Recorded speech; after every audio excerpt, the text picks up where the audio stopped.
ሰላም እንዴት ናችሁ? ሰላም ናችሁ ወይ? ለሁላችሁ መልካም ቀን እመኛለሁ። እኛ ዛሬ በጠዋቱ ከጓደኛዬ ጋር ተነስተን ዋክ አደረግን። ብራዛቪል ነው ይሄ የሪፐብሊክ ኦፍ ኮንጎ ዋና ከተማ ነች ብራዛቪል እና እዛ ነው የምኖረው አሁን ለጊዜው። ሶ ይሞቃል፣ ሙቀት ነው በጣም እና ዛሬ በጠዋት ልጆቼን ትምህርት ቤት ሸኘውና ከአንድ ጓደኛዬ ጋር ሾፒንግ ማሳያት አንድ ሁለት ቦታዎች ነበሩ። ተያይዘን ወጣን። ወክ ማድረግ ትንሽ ኤክሰርሳይዝ ማድረግ ፈልገን ስለነበረ በጠዋት 2:30 አካባቢ ነው የወጣነው።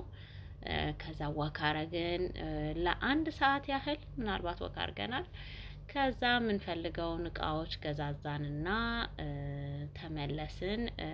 ሶ ዲስ ኢዝ አወር ድራይቭ ባክ። ወደ ቤት እየተመለስን ታክሲ ይዘን በታክሲ መጣንና እስቲ የተወሰነ ቪዲዮ ቀርጬ ብራዛቪልን እይታ ለማያውቁ ሰዎች የተወሰነ ነገር ላሳያቸው ብዬ ይሄንን ቪዲዮ ስጃለው። አምናት አን ኤክስፐርት፣ ግን ያው እንደምታዩት የተወሰነ የከተማውን ቫይብ ታያላችሁ።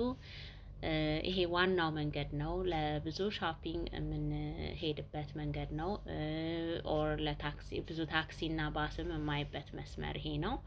ሶ የከተማዋ ላይክ ዋና መስመር ነው።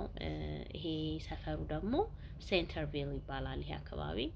ሶ ያ ይሄ ነው ያለው።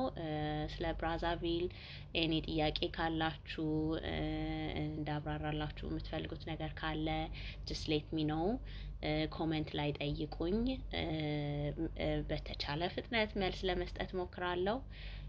ሌላ እንድሰራላችሁ የምትፈልጉት ቪዲዮ ካለ እዛ አካባቢ ኦር ማወቅ የምትፈልጉት ነገር ጀስት ሌት ሚ ኖው። እዛ ስለምኖር በተቻለ መጠን ላሳያችሁ ሞክራለሁ። ሞር ቪዲዮስ ቱ ካም፣ ምክንያቱም ገና እየጀመርኩ ነው። እስቲ እኔ የማየውን ሁሉም ሰው ቢያይ ቢረዳልኝ፣ ስፔሻሊ አዲስ አበባ ያላችሁ ጓደኞቼ፣ ዘመዶቼ ሁላችሁም ብትረዱኝ ደስ ይለኛል።